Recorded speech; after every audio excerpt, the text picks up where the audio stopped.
வணக்கம், நான் உங்க அருண் பேசுகிறேன். இன்றைக்கி நம்ம எதை பற்றி பார்க்க போகிறோம்னா, புல்வாமா அட்டாக் அப்புறம் நம்ம பதிலடி கொடுத்தாச்சு. இன்னும் பல விஷயங்கள் நடந்துருச்சு. ஸோ இதை பற்றி தான் நம்ம பார்க்க போகிறோம். இன்றைக்கி இதை பற்றி நான் சொல்ல போகிறது இல்லை, சித்து மோகன் அப்படின்னு சொல்லி ஒரு யூடியூபர் இருக்கிறாரு, அவர்கிட்ட தான் நம்ம இதை கேட்க போகிறோம்.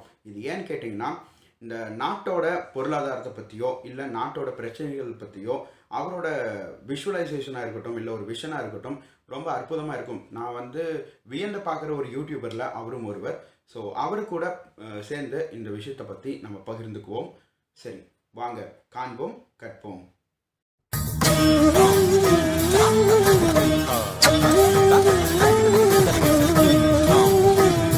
சித்து வணக்கம். இப்போ புல்வாமா அட்டாக் அப்புறம் நம்ம பதிலடி கொடுத்தாச்சு. இப்போ நம்ம 3 இடத்துல நம்ம அட்டாக் பண்ணியிருக்கிறோம். ஸோ இதில் ஒரு 350 பேருக்கு மேலே இறந்துருப்பாங்க அப்படின்னு சொல்லிட்டு இந்திய ராணுவ சைடு இருந்து ஒரு குறிப்பு தராங்க.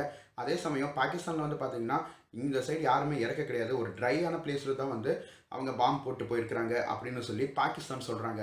ஸோ இதை நம்ம எப்படி எடுத்துக்கிறது, இல்லைன்னா இதுக்கு பின்னாடி இருக்கிற ஏதாவது ஒரு விஷயம் என்னவா இருக்கும் அப்படின்னு சொல்லிட்டு உங்களோட கருத்துக்கள் ஏதாவது இருந்தால் சொல்லுங்களேன். ப்ரோ, ஒரு நல்ல கொஸ்டின் கேட்டிங்க. என்னன்னா, பாகிஸ்தான் இப்படி சொல்லியிருக்காங்களே, தாக்குதலில் மொட்டையான ஒரு இடத்துல நடத்திட்டாங்க, கேஷுவாலிட்டி எதுவுமே இல்லை அப்படின்னு சொல்லிட்டு இந்தியா தரப்பில் இதை எப்படி ஜஸ்டிஃபை பண்ணுவாங்க அப்படின்னு ரொம்பவே ஒரு நல்ல ஒரு கேள்வி. இது நான் ஒரு ஸ்டார்டிங் ஒரு பேசிக்கான ஒரு விஷயம் சொல்கிறேன். பாகிஸ்தானுடைய அஃபிஷியலாக எல்லாருமே பார்க்குற, அங்கே இருக்கிற மக்கள் பார்க்குற நியூஸ் வெப்சைட் சேனல், அதாவது இங்கே எப்படி NDTV.com timesnow.com மாதிரி அங்கே டான் நியூஸ் சேனலில் எல்லாருமே பாப்புலராக பார்ப்பாங்க. அதில் எப்பயுமே இந்தியா எல்லை தாண்டி இந்த மாதிரி சர்ஜிக்கல் ஸ்ட்ரைக்கோ இல்லை இந்த சைடு இருந்து அந்த பக்கம் சுடுவாங்க. ஸோ இதில் சிவிலியன்ஸ் இறந்துட்டாங்க, மக்கள் இறந்துட்டாங்க, அப்புறம் பாகிஸ்தான் ஆர்மியை சேர்ந்தவங்க இறந்துட்டாங்க, இப்படி தான் சொல்லுவாங்களே தவிர தீவிரவாதிகள் அப்படின்ற இழப்போ இல்லை இருந்தாங்க அப்படின்ற அந்த வார்த்தையை கூட பாகிஸ்தான் பயன்படுத்தவே மாட்டாங்க, ரொம்ப தெளிவாக இருப்பாங்க. ஸோ அப்படி இருக்கிறப்போ 300 பேர் அவங்க பக்கம் இறந்துட்டாங்க அப்படின்றத அவங்க ஈஸியாக அக்செப்ட் பண்ணிக்க மாட்டாங்க. 20 பேர் இறந்துருந்தா கூட அதை அவங்க அக்செப்ட் பண்ணிக்கவே மாட்டாங்க. ஏன்னா அவங்க எங்கள் சைட் டெரரிஸ்டே இல்லை, இங்கே இதுக்கான ஆதாரமே இல்லை அப்படின்ற இது பண்ணிட்டு வந்துட்டுருக்காங்க. ஸோ அப்படிப்பட்டவங்கள்ட்ட போயிட்டு 300 பேர் இறந்துட்டாங்க அப்படின்னா அவங்க இறந்துருந்தாலும் அதுக்கான ஆதாரத்தை அழிக்க தான் பார்ப்பாங்களே ஒழிய அதை காட்ட மாட்டாங்க. இன்னொரு விஷயம் என்னென்னா, இந்தியா அதுக்கான ஆதாரம் காட்டுங்க, 300 பேர் இறந்துருக்காங்கன்றீங்க, எங்கே இறந்துருக்காங்க, நீங்கள் உங்களால் ப்ரூஃப் காட்ட முடியுமா அப்படின்னு பாகிஸ்தான் கேட்குறாங்க. இந்தியாவில் இருக்க நிறைய பேரும் அதுக்கான ஆதாரத்தை கேட்டுட்ருக்காங்க. ஸோ ஆனால் உண்மையிலே என்ன அப்படின்றத பார்த்துக்கிட்டிங்கன்னா, ஆதாரம் அப்படின்றது அந்த இடத்துல தாக்குதல் நடத்தினப்போ அந்த இடத்துல இருக்கிற இடத்த பாகிஸ்தான் தான் காட்டணும், பாகிஸ்தான் தான் அந்த புகைப்படத்தை காட்டணும். ஏன்னா அது பாகிஸ்தானில் இருக்குது, பாகிஸ்தான் ஆக்குபைட் காஷ்மீர் கூட கிடையாது, பாகிஸ்தான் ப்ராப்பர் பாகிஸ்தானில் இருக்குது. ஸோ இந்தியா நாளைக்கு மிரேஜ் அட்டாக் ஏர்கிராஃப்டில் நடந்த அந்த வீடியோ ரெக்கார்டிங்ஸ், அந்த துல்லியமாக தாக்குற இதை நாளைக்கு ஆதாரத்துக்கு காட்டலாம். பட் ஆனால் பாகிஸ்தான் அந்த இடத்துல உண்மையான ரியாலிட்டி என்ன அப்படின்றத அவங்க புகைப்படம் எடுத்து காட்டணும். அவங்க ஒரு 4-5 ஃபோட்டோ காட்டுறாங்க, மொட்டையான இடத்துல தாக்குதல் நடத்திட்டு போயிட்டாங்கன்னு சொல்லிட்டு. மொத்தம் போனது கிட்டத்தட்ட ஒரு ஸ்குவாட்ரனுக்கு ஈக்குவலான அட்டாக் ஜெட்ஸ் போயிருக்கு. கிட்டத்தட்ட 18 ஜெட்ஸ் சேர்ந்தா ஒரு ஸ்குவாட்ரன், கிட்டத்தட்ட ஒரு டசன் ஜெட்ஸ் போயிருக்கு. ஒரு டசன் ஜெட்ஸ் ஒரு 4 இடத்துல தான் குண்டு போட முடியுமா? ஒரு இதில் இருந்தே எத்தனையோ கிலோகிராம் சுமைகளை தாங்கிட்டு போய் அது குண்டு போடும். கிட்டத்தட்ட 1000 kg குண்டு பொழிஞ்சிருக்கு அப்படின்னு சொல்லப்படுறப்போ இவங்க ஒரு 4 இடத்துல தான் குண்டு போட்டாங்க, வேற எதுவுமே இல்லை அப்படின்றப்போ அவங்களோட சொல்கிற விஷயமும் நம்பகத்தன்மை வாய்ந்ததா இல்லை. இது கூடிய சீக்கிரம் இந்தியா என்ன பண்ணலாம்னா, இந்தியா சொல்கிற எஸ்டிமேட்ஸும் நம்ம முழுசாக நம்ப முடியலை. ஏன்னா அது பாகிஸ்தான் கையில் தான் எவ்வளோ நடந்திருக்குது அப்படின்றத அவங்க தெளிவாக சொல்ல முடியும். ஸோ இந்தியா கூடிய விரைவில் அந்த வீடியோ ஆதாரத்தை வெளியிட்டால் கரெக்டாக இருக்கும் அப்படின்றது என்னோட கருத்து. அதுக்கப்புறம் நம்மளுடைய பைலட் அவங்கள முதல்ல அவங்க இன்டென்ஷனலாகவே அப்யூஸ் பண்ணியிருக்கிறாங்க. அதாவது கொஞ்சம் ஃப்ரீ ஹேண்ட் விட்டுட்டு மாபை வச்சு நீங்கள் ஸ்டார்டிங்கில் ஒரு 4 அடி போய்கிட்டோம், அப்புறம் நாங்கள் பண்ணலை அப்படின்னு சொல்லிட்டு விலக்கி விட்டு ரெஸ்கியூ பண்ணி கூட்டு போகிற மாதிரி. அதுக்கப்புறம் UN ஜெனீவா கன்வென்ஷனை நம்ம மீறிட்டோமோ அப்படின்ற, அதாவது வார் பிரிசனர் இந்த மாதிரி தாக்கக்கூடாது, ஸோ அதை நம்ம மீறிட்டோமோ அப்படின்ற ஒரு குற்ற உணர்ச்சினாலேயோ என்னமோ அதுக்கப்புறம் அவரை பிடிச்சி நாங்கள் உங்களை நல்லா ட்ரீட் பண்ணியிருக்கோம்ல அப்படின்ற அந்த ஒரு வீடியோ ஆதாரத்தையும் வெளியிட்டிருக்காங்க. இதில் என்னென்னா, UN ஜெனீவா கன்வென்ஷன் படி அவங்கள தாக்குதல் நடத்தின பதிவும் வந்திருக்கக்கூடாது, வார் பிரிசனரோட ஃபோட்டோவே வெளியே ஓப்பனாக வந்திருக்கக்கூடாது. பட் ஆனால் அந்த முதல் வரம்பையும் மீறிட்டாங்க. 3 கேள்விக்கு மேலே, அடிப்படை கேள்வி உங்கள் பேர் என்ன, உங்களோட சர்வீஸ் நம்பர் என்ன, அப்புறம் இன்னும் ஒரு கேள்வி. ஸோ இதை தவிர வேறு எதுவுமே கேட்கவே கூடாது. பட் ஆனால் அடுத்தடுத்து நிறையா கேள்வி கேட்டுகிட்டே இருக்காங்க. அவர் I am not supposed to tell you this அப்படின்னு ரொம்ப கூலாக கம்போஸ்டாக சொல்கிறாரு. ஸோ இதுதான் நான் பதில் சொல்லணும்னு நான் நினச்சது. நன்றி சித்து. என்னோட அடுத்த கேள்வி இந்த LOC அப்படின்னு சொல்லக்கூடிய இந்த லைன் ஆஃப் கண்ட்ரோல், இதை இந்தியா இந்த பக்கம் வரக்கூடாது, பாகிஸ்தான் இந்த பக்கம் வரக்கூடாது அப்படின்னு சொல்லி ஒரு ஒப்பந்தம் இருக்கும் பட்சத்தில் நம்ம போய் அந்த எல்லை பகுதியில் இருக்கிற தாக்குதல் பண்ணியிருக்கிறோம், ஓகே. ஆனால் எல்லை பகுதியிலிருந்து உள்ள பாகிஸ்தானுக்குள்ளே வந்து ஒரு 80 கிலோமீட்டர் போய் பாலக்கோட் அப்படிங்கிற ஒரு இடத்துல வந்து நம்ம போட அடிச்சிருக்கிறோம். ஸோ அதற்கு வந்து பின்னணி ஏதாவது இருக்குமா? ஏன் அவ்வளோ தூரம் போய் அடிக்கணும் அப்படிங்கிற ஒரு நாட்டு நம்மளுக்கு இங்கே ஒரு கேள்விக்குறியாக வந்து நம்மளுக்கு இங்கே நிற்குது. ஸோ அதை பற்றி ஏதாவது சொல்ல முடியுமா? ஜெய்ஷ் இ முகமது அப்படின்ற அந்த தீவிரவாத அமைப்பினுடைய பூர்வீகம் தோன்றல் எந்த இடத்துல ரொம்ப பயங்கரமாக செழுமையாக வளர ஆரம்பிச்சுது அப்படின்னு பார்த்துக்கிட்டிங்கன்னா பாலக்கோட் தான். பாலக்கோட்டில் 2004 2005 பாகிஸ்தானில் பயங்கரமான ஒரு எர்த்குவேக் வந்தது. ஸோ அந்த எர்த்குவேக் சமயத்தப்போ கூட ஜெய்ஷ் இ முகமது அங்கே நிறைய வாலண்டரி ஒர்க்ஸில் இன்வால்வ் ஆனாங்க, மக்கள் மத்தியில் செல்வாக்க பெறணும் அப்படின்னு சொல்லிட்டு. ஸோ அவங்க லோக்கலாகவே அவங்க ஒரு நல்ல இன்ஃப்ளூயன்ஷியலாக அந்த இடத்துல ஒரு ஆளுமை இது பண்ணி வந்துட்டு இருக்காங்க. அதுக்கப்புறம் வந்துட்டு அந்த இடத்துல சின்ன சின்ன லெவலில் வந்துட்டு டெரர் இன்ஃப்ராஸ்ட்ரக்சர்ஸ், ட்ரைனிங் கேம்ப்ஸ் இந்த மாதிரி எல்லாம் பயங்கரமாக கொண்டு வந்து இப்போ வந்துட்டு ஒரு 5 ஸ்டார் ரிசார்ட் லெவல் ரேஞ்சுக்கு வந்துட்டு ஒரு பெரிய ட்ரைனிங் கேம்ப் நிறைய ஏக்கர் கணக்கில் வந்துட்டு அவங்க செயல்படுத்தி வந்துட்டு இருக்காங்க. கிட்டத்தட்ட 600 பேர் அங்கே இருக்கலாம், ட்ரைனிங் பண்ணலாம், பெரிய பெரிய கமாண்டர்ஸ், இந்த மாதிரி பெரிய ஆளுகள், பெரிய தலைக்கட்டுன்னு சொல்லுவாங்களே, ஸோ அந்த மாதிரி ஆளுகள் எல்லாமே வந்துட்டு போகிற முக்கியமான ஒரு ஹப்பாக பாலக்கோட் இருக்குது. ஸோ பாலக்கோட் வந்து 2வது இடம் தான். முதல் இடம் வந்து பஞ்சாபில் இருக்கிற பகவல்பூர். ஸோ அங்கே தான் வந்துட்டு மௌலானா மசூத் அசார் அந்த ஆள் இருக்கிறது. ஸோ இந்த இடம் வந்துட்டு செகண்ட் ஸ்டேஜ் மாதிரி, அதாவது முக்கியமான ஆளுகளை ட்ரெயின் பண்ணுறது ஹெட் குவார்ட்டர்ஸ் வந்து பகவல்பூர் தான். ஸோ இந்த இடம் பாலக்கோட்டில் வந்துட்டு இந்தியா வந்து எந்த பிரச்சனையும் இல்லாமல் டெரரிஸ்ட்டை மட்டும் தாக்கிடலாம். ஸோ அந்த இடத்துல தாக்குதல் நடத்தினா ஒரு கணிசமான ஒரு எண்ணிக்கையில் தீவிரவாதிகள் உயிரிழக்கக்கூடும். அதனால இப்பயும் லைன் ஆஃப் கண்ட்ரோல் அந்த சைட்லேருந்து பாகிஸ்தான் ஆக்குபைட் காஷ்மீர்லேருந்து எல்லாத்தையுமே வந்து பாலக்கோட், அதாவது ப்ராப்பர் பாகிஸ்தான் அந்த இடத்துக்கு சேஃபாக டிரான்ஸ்போர்ட் பண்ணிட்டாங்க. ஸோ அதனால் நம்ம அங்கே தாக்குதல் நடத்துகிறது தான் சிறந்த முடிவாக இருக்கும் அப்படின்னு வந்துட்டு இந்தியன் கவர்மெண்ட் டிசைட் பண்ணி பாலக்கோட்டில் வந்து தாக்குதல் நடத்தியிருக்காங்க. கண்டிப்பாக இவங்க பாலக்கோட்டில் இலக்கை அந்த சைடு சார்ந்து வந்து தாக்குதல் நடத்தியிருந்தாங்கன்னா நிஜமாவே நிறைய தீவிரவாதிகள் இறந்திருக்கிறதுக்கான வாய்ப்புகள் இருக்குது. அது மட்டும் இல்லாமல் அதிகாரப்பூர்வமாக யூசிஃப் அசார், அதாவது மௌலானா யூசிஃப் அசார், மௌலானா மசூத் அசாதோட சொந்தக்காரர் வந்து உயிரிழந்திருக்கார். இன்னும் 3-4 தீவிரவாதிகள் பேரோட லிஸ்ட்டோட போட்டிருக்காங்க. ஸோ அப்படி இருக்கிறப்போ அவங்க உண்மையிலே சாகலை அப்படின்னா அந்த தீவிரவாத இயக்கம் இந்நேரம் இந்தியாவை டிஃபேம் பண்ணுறதுக்காண்டி அவங்கள வச்சு வீடியோ ஆதாரம் வெளியிட்டிருக்கலாம். இல்லை பாகிஸ்தானே வேற ஒரு சோர்ஸ் மூலியமாக வந்துட்டு அவங்க என்ன சாகலன்னு வீடியோ ஆதாரம் வெளியிட்டிருக்கலாம். பட் ஆனால் அந்த 6 பேர் இன்னும் வந்துட்டு உயிரோடு இருக்காங்க அப்படின்ற அந்த ஆதாரத்தை பாகிஸ்தானாலேயோ ஜெய்ஷ் இ முகமதுனாலேயோ கொடுக்க முடியலை. ஸோ பாலக்காட்டில் அவங்க தாக்கப்பட்டிருக்காங்க. பாலக்கோட்டில் இதனால தான் தாக்குதல் நடந்திருக்கு அப்படின்ற இதுவும் வந்துட்டு ஊர்ஜிதமாகுது. ஸோ அது ஒரு லொக்கேஷனாக முக்கியமான ஒரு இடம் அப்படின்றனால அவங்க தேர்வு பண்ணியிருக்கலாம். சித்து, என்னோட அடுத்த கேள்வி வந்து தாக்குதலுக்கு அப்புறமே வந்து பாகிஸ்தான் ஜெனரல் வந்து என்ன சொல்கிறாருன்னா, India will have a surprise, எங்கள் கிட்ட இருந்து ஒரு சர்ப்ரைஸ் வரும் இந்தியாவுக்கு அப்படின்னு சொல்கிறாரு. அதுக்கப்புறம் இன்னைக்கு சாயந்தரம் வந்து இம்ரான்கான் என்ன சொல்கிறாருன்னா, இந்தியா கூட நாங்கள் உட்காந்து பேசுறதுக்கு தயார், பேச்சுவார்த்தைக்கு தயார் அப்படின்னு சொல்கிறாரு. ஸோ ஒரு பக்கம் ஜெனரல் வந்து சர்ப்ரைஸ் அப்படின்னு சொல்கிறாரு, இம்ரான்கான் வந்து நாங்கள் பேச்சுவார்த்தைக்கு தயார் அப்படின்னு சொல்கிறாங்க. ஸோ இது வந்து ஒரு பாசிட்டிவ் நோட்டாக எடுத்துக்கலாமா, இல்லை இது வந்து வெறும் கண் துடைப்பா? அதாவது இந்தியாவுக்கு எதிராக நாங்கள் இல்லை, பாகிஸ்தான் வந்து பேச்சுவார்த்தைக்கு தயாராக இருக்கிறோம் அப்படின்னு ஒரு கண் துடைப்புக்காக உலக நாடுகளை நம்பணும் அப்படிங்கிறதுக்காக ஒரு விஷயத்துக்காக அது பண்ணுறாங்களா? நம்ம ஊரில் ஒரு பழமொழி சொல்லுவாங்க, கூரை ஏறி கோழி பிடிக்காதவன் வானம் ஏறி வைகுண்டம் போகிறானா அப்படின்னு சொல்லிட்டு. அதனால நம்ம என்ன ஆதாரம் கொடுத்து யார் நடவடிக்கை எடுக்கிறது, யார் அங்கே வந்து நிர்வாகத்தை நடத்திட்டு இருக்குது, பாகிஸ்தான் ஆர்மியா இல்லை வந்துட்டு அவங்களுடைய பப்பட் இம்ரான்கான் அவர்களா அப்படின்றது தெரியல. ஏன்னா இதுக்கு முன்னாடி நடந்த எடுத்துக்காட்டை வச்சு பார்த்துக்கிட்டிங்கனாலே நிறையா விஷயம் புலப்படும். நவாப் ஷெரீப் இருப்பார், அவருக்கு தெரியாமல் கார்கில் யுத்தத்தை வந்துட்டு பர்வேஷ் முஷரஃப் தொடுப்பார். நவாப் ஷெரீஃப்ட்ட பேச்சுவார்த்தைக்கு போயிட்டு அமைதியை நம்ம கொண்டு வரணும்னு நினச்சா இந்த பக்கம் பர்வேஷ் முஷரஃப் வந்துட்டு வேற ஒரு ஐஎஸ்ஐ வச்சு வேற ஒரு விஷயம் பண்ணுவார். ஸோ அங்கே வந்து சிவிலியன் கவர்மெண்ட் அப்படின்றது பாகிஸ்தான் ஆர்மிக்கு கீழே தான். ஸோ இப்போ வந்து அங்கே வந்துட்டு இன்டர் சர்வீசஸ் ஜென்ரல் டிஜி வந்து ஒரு விஷயம் சொல்கிறாரு, இம்ரான்கான் பேச்சுவார்த்தைக்கு அழைக்கிறாரு. ஸோ இந்த விஷயம் என்ன அப்படின்றத பற்றி நீங்கள் பார்த்துக்கிட்டிங்கன்னா, இந்தியாவுக்கு வந்து அந்த லிமிட்டை தாண்டிட்டாங்க. 2026/11 அப்போ வந்துட்டு ஏகப்பட்ட எவிடன்ஸ், 1-2 இல்லை, யூஎனில் சொல்லி எல்லா இடத்துலையும் சொல்லி பாகிஸ்தானுக்கு எதிராக எல்லா ஆதாரமும் திரட்டி கொடுத்தாச்சு. அஜ்மல் கசாப் கொண்டு கையும் குளமாக பிடிச்சாச்சு. அப்படி இருந்தும் இன்னும் பாகிஸ்தான் சுப்ரீம் கோர்ட்டில் அந்த கேஸ் நடந்துட்டு இருக்கு. ஆதாரம் பத்தலை, பெயிலில் வெளியே விடுறாங்க, பெண்டிங்கில் இருக்குது அப்படின்னு சொல்லிட்டு இழுத்து அடிச்சிட்டு இருக்காங்க. ஸோ அப்படி இருக்கப்போ ஒருத்தவங்க மேலே ரிப்பீட்டடாக வந்துட்டு ப்ரூஃப் வந்துக்கிட்டே இருக்குது. இதுக்கு முன்னாடி நடந்த விஷயத்துக்கு கொண்டு எதுக்குமே ஆக்ஷன் இல்லைன்றப்போ உங்களால் என்ன இதை வந்து நீங்கள் பண்ண முடியும்? நீங்கள் அந்த ஒரு சூழலுக்கு தள்ளப்படுறீங்க, வேறு வழி இல்லை, அவங்க தான் இது பண்ண மாட்டாங்க, இப்போ நம்ம வந்துட்டு இந்த ஆக்ஷன் எடுத்தால் தான் முடியும் அப்படின்ற அந்த நிர்பந்தத்துக்கு நீங்கள் கொண்டு செல்லப்படுறீங்க அப்படின்றது தான் கருத்து.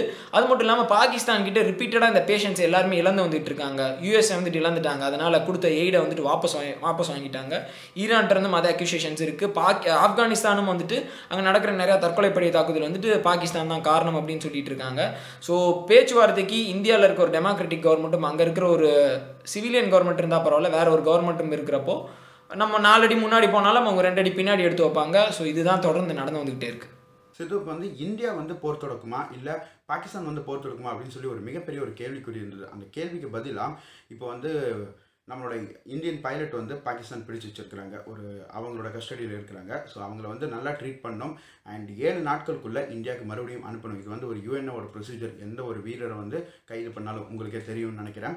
ஸோ இந்த மாதிரி ஒரு சமயத்தில் வந்து பாகிஸ்தானுக்கு வந்து ஒரு ஆப்ஷன் இருக்குது. ஒரு வேளை அவங்க போர் தொடங்கணுமா இல்லை போர் வீரர் அந்த பைலட்டை கொண்டு வந்து நம்மக்கிட்ட கொடுத்துட்டு சமாதானமாக போய்க்கலாமா அப்படின்னு சொல்லி 2 ஆப்ஷன் பாகிஸ்தான் கிட்ட இருக்குது.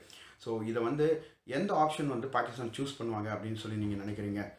இந்தியா வந்து பாகிஸ்தான் கூட வார் பண்ணுறதுக்கு வந்து இன்ட்ரெஸ்டாக இல்லை. ஏன்னா இந்தியா பொறுத்த வரைக்கும் டெரரிஸ்ட்டை ஒழிக்கணும் அப்படின்னு சொல்லிட்டு டெரரிஸ்ட் மேலே தான் தாக்குதல் நடத்துகிறாங்க.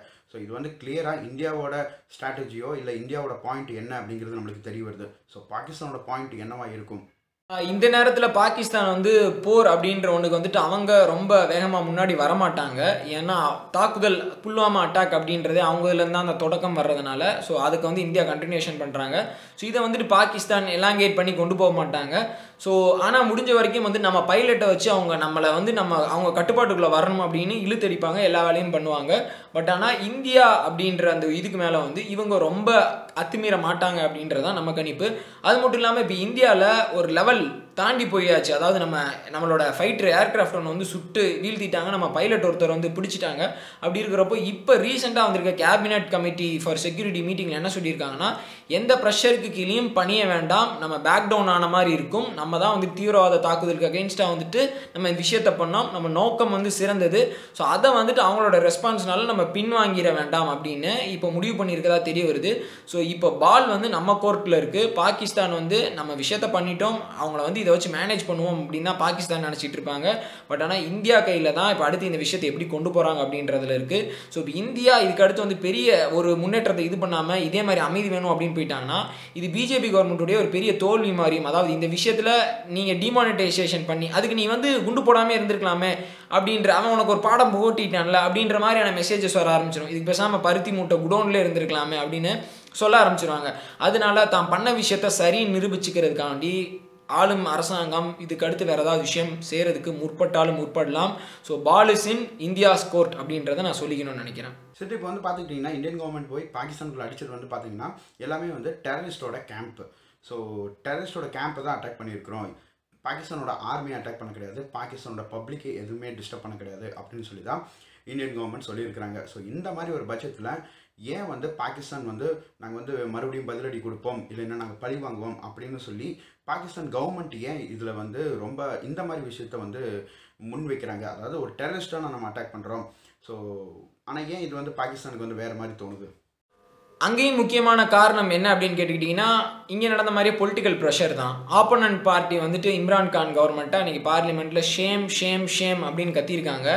இந்திய விமானங்கள் எல்லை தாண்டி வந்து இவ்வளோ தூரம் உள்ளே வந்து குண்டு போட்டு போயிருக்கு, ரேடாரால் கூட டிடெக்ட் பண்ண முடியலை, ஒரு பெரிய அவமானம் அப்படின்ற விஷயமெல்லாம் பாகிஸ்தான் முதற்கொண்டு பரவலாக பேசப்பட்டு வந்திருக்கு.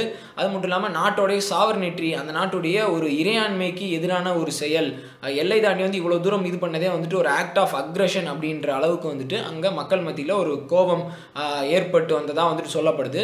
ஸோ இந்த கோபத்தை உடனடியாக தணிச்சுக்கணும் அப்படின்றப்போ வெளியிலேருந்து யூஎஸ் ப்ரெஷர், மித்த கண்ட்ரிஸோட ப்ரெஷர் வந்து இதை தடுத்து நிறுத்துறதுக்கு முன்னாடி இமீடியட்டாக நம்ம ஒரு ஆக்ட் கமிட் பண்ணிடணும் அப்படின்னு சொல்லிட்டு பாகிஸ்தான் அடுத்த நாளே இந்திய எல்லைகள் முன்னாடி வந்து அந்த ஃபார்வர்ட் லைன்ஸில் வந்துட்டு உள்ள வயலேட் பண்ணிட்டு போயிருக்காங்க. நீங்கள் எப்படி வயலேட் பண்ணீங்களோ அதே மாதிரி நாங்களும் வயலேட் பண்ணுவோம் அப்படின்னு வந்து சொல்லியிருக்காங்க. உண்மையாக நீங்கள் சொன்ன மாதிரி பார்த்தா வந்துட்டு இந்தியா நடத்தியிருக்கிறது வந்துட்டு ஒரு நான் மிலிட்ரி ப்ரீ எம்டிவ் ஏர் ஸ்ட்ரைக் தான். அதாவது எந்த சிவிலியனுக்கும் டேமேஜ் இல்லாமல், எந்த மிலிட்ரி பர்சன்ஸுக்கும் டேமேஜ் இல்லாமல் தீவிரவாத முகாம்கள் மீது மட்டும் தாக்குதல் நடத்துறது. பட் ஆனால் பாகிஸ்தான் என்ன சொல்கிறாங்கன்னா, எங்கள் மேலே தீவிரவாதிகளே இங்கே இல்லவே கிடையாது, அப்போ நீங்கள் யார் மேலே வந்துட்டு இந்த அக்ரஷனை கமிட் பண்ணிட்டு போயிருக்கீங்க ஒரு தேசத்தின் மேலே அப்படின்னு சொல்லிட்டு தங்களை தாங்களே இந்த விஷயத்தின் மூலியமாக தூய்மைப்படுத்திக்கிறாங்க. அதாவது ஒரு நல்லவன் மேலே நீ கையை வச்சுட்டு அதுக்கு நான் பதில் இது பண்ணுவேன் அப்படின்னு சொல்லிட்டு அவங்கள ஒரு நல்ல இமேஜாக காமிச்சிக்கிற மாதிரியான ஒரு கட்டமைப்பை வந்துட்டு இது பண்ணுறாங்க. இப்போ வந்துட்டு நம்மளை யாரோ ஒருத்தவங்க வந்துட்டு தப்பு பண்ணிட்டோம் நடிக்கிறாங்க, நம்ம பதிலுக்கு சும்மா இருந்துட்டா வந்துட்டு நம்ம தப்பு பண்ணது ஆகிடும்ல. ஸோ வந்துட்டு நம்ம பதிலுக்கு என்ன பண்ணுவோம்னா, நான் பண்ணவே இல்லை அப்படியே ஒரு ஓவர் ரியாக்ஷன் காட்டுவோம். அதை தான் வந்துட்டு நீ ஜெர்க் ரியாக்ஷன் சொல்லுவாங்க. ஸோ அதை தான் வந்துட்டு பாகிஸ்தான் இந்த விஷயத்தில் பண்ணி வந்துட்டு இருக்காங்க. அதுக்கப்புறம் சிட்டு கடைசி கேள்வி, சில பேர் இதை வந்து என்ன சொல்கிறாங்கன்னா, அரசியலுக்காக தான் இந்த விஷயத்த பண்ணுறாங்க, இப்போ எலெக்ஷன் வருது அதனால தான் இது பண்ணுறாங்க, இது வந்து ஒரு ஸ்டேஜ் பெர்ஃபார்மன்ஸ் அப்படின்னு சொல்கிறாங்க. அதாவது 2 நாட்டுக்குள்ளே நடக்கிற ஒரு பிரச்சனையே வந்து இது வந்து அரசியல்வாதிகள் தான் கூட்டு சரி பண்ணி பண்ணுறாங்க அப்படின்னு சொல்கிறாங்க. ஸோ இதுக்கு வந்து ஏதாவது ஒரு பாயிண்ட் இருக்குமா? நடந்த விஷயங்கள் அரசியலாக்கப்படும், அதில் எந்த மாற்று கருத்துமே இல்லை. எல்லாருமே அதில் அரசியல் அப்படின்றது தப்பிச்சு போகாது. ஆனால் அரசியலுக்காண்டி தான் நடத்தியிருக்காங்க அப்படின்ற விஷயத்த வந்துட்டு என்னால் ஏற்றுக்க முடியாது. ஏன்னா இது இந்த விஷயம் வந்து ஒரு கத்தி மேலே நடந்து போகிற மாதிரி. இந்த விஷயத்த சரியாக மோடி அரசாங்கம் கையாளனா அவங்களுடைய வீழ்ச்சிக்கு இது பயங்கரமாக இதாகும். சரியான முறையில் கையாண்டாங்கன்னா அவங்க திருப்பி ஆட்சிக்கு வர்றது கூட வந்துட்டு இது உதவக்கூடும். ஸோ அப்படி இருக்கிறப்போ ஜெய்ஷ் இ முகமதே அவங்களே அந்த தாக்குதலை அரங்கேற்றிட்டு இதுக்கு ரெஸ்பான்சிபிலிட்டியை வந்து அவங்க ஏற்றுக்கிட்டதுக்கு அப்புறம் வந்து இது ஒரு ஸ்டேஜ்டு பெர்ஃபார்மன்ஸா அப்படின்னு கேட்டுக்கிட்டிங்கன்னா அப்படி இருக்கிறதுக்கான வாய்ப்புகள் இல்லை அப்படின்னு வந்து சொல்ல தோணுது. அது மட்டும் இல்லாமல் இந்த இன்டெலிஜென்ஸ் லெவலில் வந்து நம்ம இந்த மாதிரி ஒரு கண்ட்ரி இன்டென்ஷனலாக அவங்களுக்கு எதிராகவே இந்த மாதிரி விஷயத்த பண்ணுறாங்கன்னா அது ஈஸியாக வெளியே வந்துடும். ஏன்னா அந்த இடத்துல ஸ்பை நெட்வொர்க் நிறையா இருக்கும். ஒரு பெரிய நேஷனல் செக்யூரிட்டி அட்வைசர்லேருந்து கீழே இருக்க பாட்டம் லெவல் வரைக்கும் நீ இந்த வண்டியை செக் பண்ணக்கூடாது, செக் போஸ்ட்டில் இது பண்ணி விட்டுரு அப்படின்ற மாதிரி எல்லாம் நடக்கிறதுக்கான பாசிபிலிட்டி ரொம்ப ரொம்ப கம்மி. அப்படி யோசிக்கிறதே வந்துட்டு இது வரைக்கும் நம்ம தான் இப்படி அந்த ஆங்கிளில் திங்க் பண்ணிகிட்டு இருக்கோம். பட் ஆனால் அந்த விஷயம் வெளியே தெரிஞ்சு அந்த இமேஜ் மட்டும் வந்துருச்சுன்னு வச்சுக்கோங்களேன், ஜென்மத்துக்கும் ஆட்சிக்கு வர முடியாது. அப்படி ஒரு மிகப்பெரிய ஒரு பயங்கரமான இதாக இருக்கும். ஸோ அப்படி பண்ணியிருக்கிறதுக்கான வாய்ப்பு கிடையாது. ஸ்டேஜ்டு இதுன்றது திங்கிங் கிடையவே கிடையாது. ஸோ இதை வந்து அரசியல் ஆதாயம் தேடி ஒரு சில விஷயங்கள் வேணால் நடக்கிறதுக்கான வாய்ப்புகள் இருக்குது. அதிலிருந்து நம்ம மாறுபட்டு நம்ம நாட்டை சப்போர்ட் பண்ணுறோம், இருக்கிற கவர்மெண்ட் ஆதரிக்கிறோமோ இல்லையோ நம்ம இருக்கிற நாட்டுக்கு நம்மளுடைய முழு ஆதரவை கொடுக்கணும் அப்படின்றத நான் சொல்லிக்கணும்னு நினைக்கிறேன்.